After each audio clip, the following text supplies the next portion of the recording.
Vamos a hablar por último de la unidad número 10, psicoestimulantes.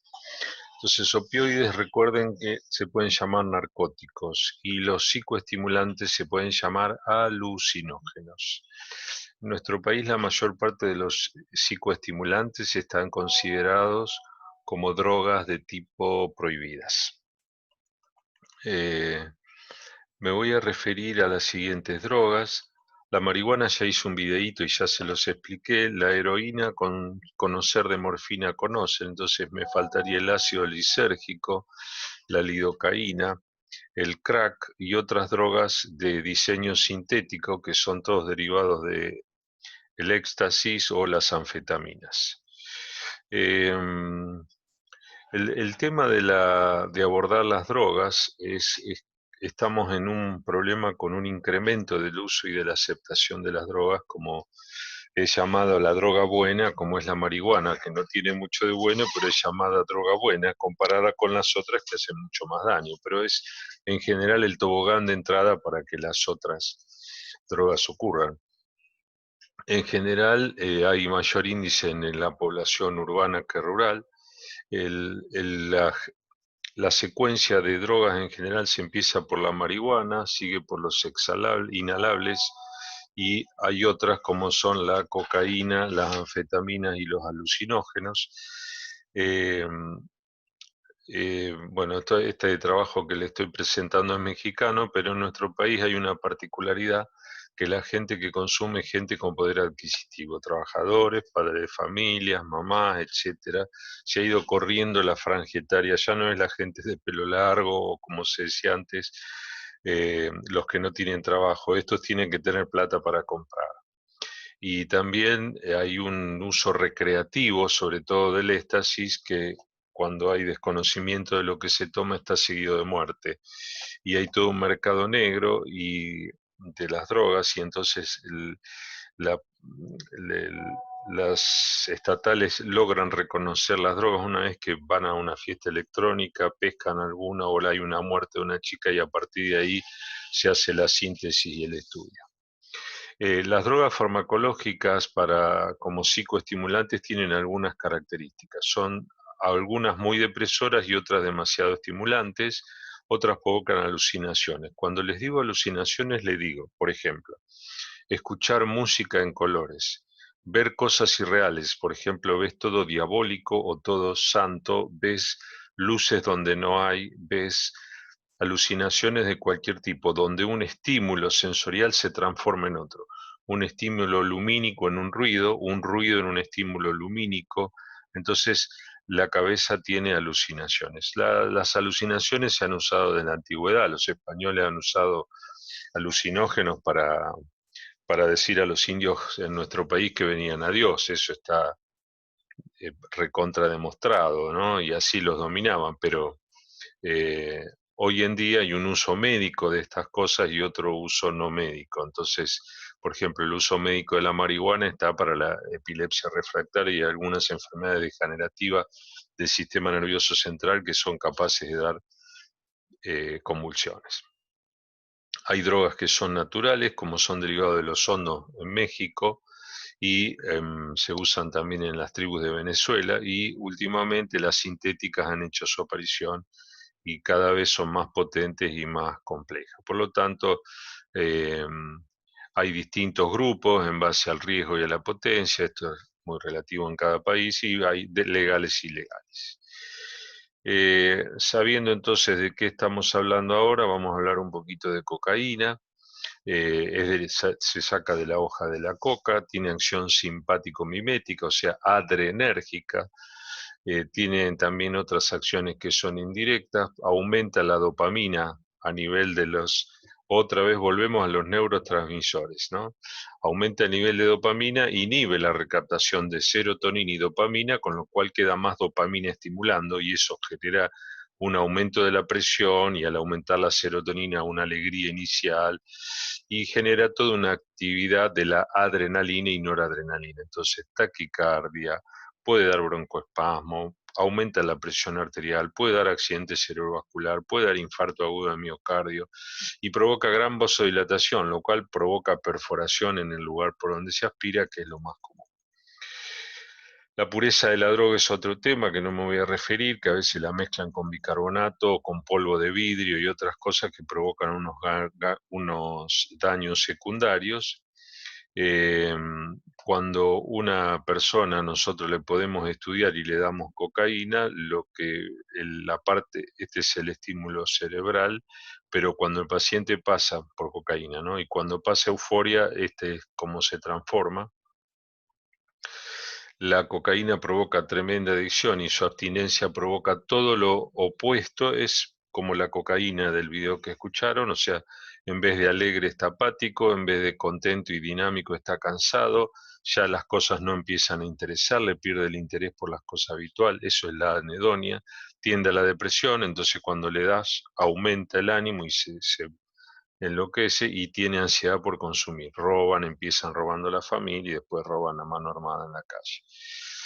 Eh, Estos son los infartos que provoca la cocaína a nivel cerebral, pero los provoca en todo el organismo. Entonces, además del infarto cerebral y cardíaco, provocan problemas respiratorios, problemas cerebrales, hay un deterioro social, escolar, laboral y familiar, pierden el trabajo, empiezan a tener problemas legales por robar, y empiezan a fumar como intento de cambiar la adicción, cosa que nunca ha resultado porque esto da adicción cerebral. Entonces, este es un cerebro con niveles normales de dopamina y este es un cerebro con cocaína, entonces nunca va a tener lo rojito como esto, porque esto es un nivel normal y esto es un nivel de deprivación de cocaína. Con cocaína provoca deprivación de noradrenalina. Entonces acá tienen ustedes eh, un ejemplo muy viejo, pero bueno, acá están las drogas, eso es lo que me interesa, alucinógenos, cocaína, marihuana y tranquilizantes. Eh, el uso de alucinógenos y de marihuana, bueno, de tranquilizante y marihuana aumentó en nuestro país un 300% con la pandemia. Eh, los alucinógenos entonces te cambian la percepción, tenés todo tipo de alucinaciones, tenés cambios emocionales y tu estado de alerta mental baja.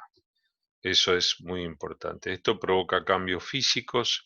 Los alucinógenos que son todos adrenérgicos, aumenta la temperatura, aumenta la presión, aumenta la frecuencia y dilatan la pupila. Recuerden, la morfina daba lo opuesto. Y además, por todo esto, el paciente puede temblor, parestesias, producto del aumento de la presión arterial y aumento del azúcar en sangre, o sea, diabetes. Entonces, estos efectos rápidamente desarrolla tolerancia, entonces ya el paciente no puede sentir lo mismo, lo cual obliga a hacer otras cosas, a consumir mayor. Entonces ahí aparece el síndrome de abstinencia. Y hay tolerancia cruzada, por ahí usaban LSD y después usan mescalina y son como son todos primos hermanos, tienen efectos parecidos. Entonces se va acostumbrando a una droga, el paciente intenta cambiar de droga, pero eso no le da resultado. Estos son los receptores cerebrales donde actúan, estos son las fórmulas químicas que no son de interés de ustedes. La mescalina o mezcal es un hongo que está en México y en la zona de Venezuela y tiene efectos alucinógenos. Sobre todo ven imágenes diabólicas, por eso lo del viaje. La gente hace experiencia para viajar. Ir a Venezuela con los indios sale $5.000 y te hacen viajar un ratito. Y y te puedes morir, por supuesto, ¿no? El problema más grande no es una alucinación, que podría ser temporal si es controlada, pero esto no lo es, sino son los brotes psicóticos. O sea, cuando tenés algún problemita de base que no lo tenía y probás esto, se pone de manifiesto la enfermedad. No voy a entrar con otras drogas, sepan que están estas drogas en otros países, la mescalina es típica de lo que le estabas contando, sus efectos son serotoninérgicos y sobre todo alucina.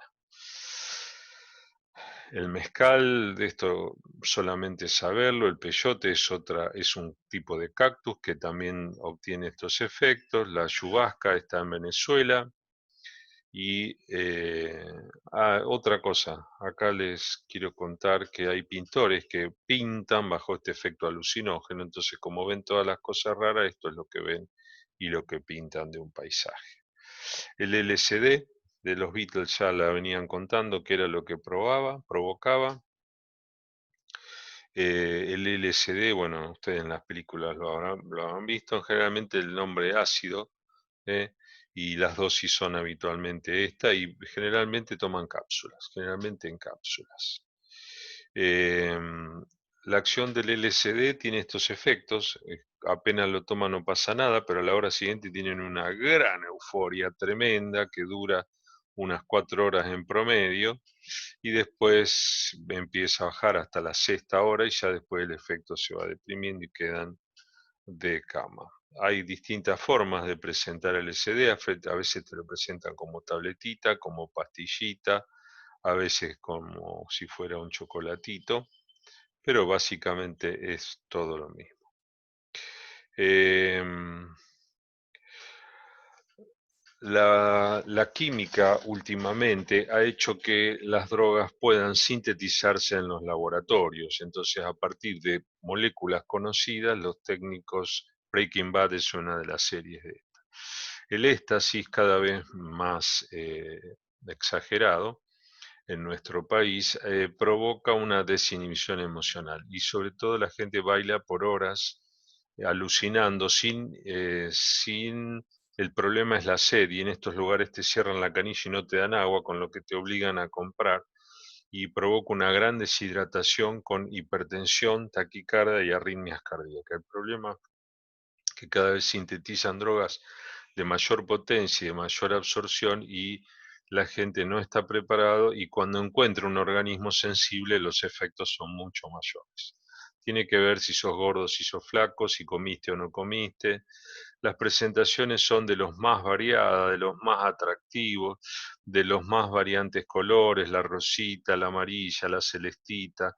A veces tienen loguitos, fíjate acá tienen loguito de Playboy, numerito, etcétera, pero básicamente es todo lo mismo, lo único que cuando se encuentran distintos logos, pero cuando van al análisis es todo lo mismo. Esto depende de quién lo fabrique. El éxtasis es una droga que actúa sobre los receptores de la serotonina. Acuérdense, serotonina igual a humor cerebral, a humor. Los depresivos tienen baja serotonina, esto provoca liberaciones y queda circulando la serotonina en la sinapsis, los cuales produce efectos potencialmente mayores. Eh, Se dice que la ayahuasca fue de donde lo copiaron y entonces logran efectos a través de una síntesis recontra rápido, porque al poco tiempo de tomarlo ya está la persona volando y químicamente siempre tratan de hacer. Fíjense, recuerdan el anterior, esto todo pasa en una hora, todo pasa en una hora. El otro recuerdan que tenía una hora para entrar y unas cuantas horas. Esto todo pasa en una hora. Entonces, esto es un problema. También se puede fumar. Hay otras drogas como la ketamina, que no voy a entrar en esto, las metanfetaminas, muy igual al LSD, y con esto damos por terminado el efecto de las drogas psicoestimulantes. En nuestro país, una droga que no está en el programa es el alcohol y el alcoholismo, que es, digamos, una droga de más fácil acceso y económicamente más accesible, con muy poca trabas de compra en nuestro país, distinto de otros lados donde las trabas sería para charlar mucho más largo, donde las trabas para comprar y el horario es totalmente distinto. Muy bien, con esto terminamos el capítulo de psicoestimulantes.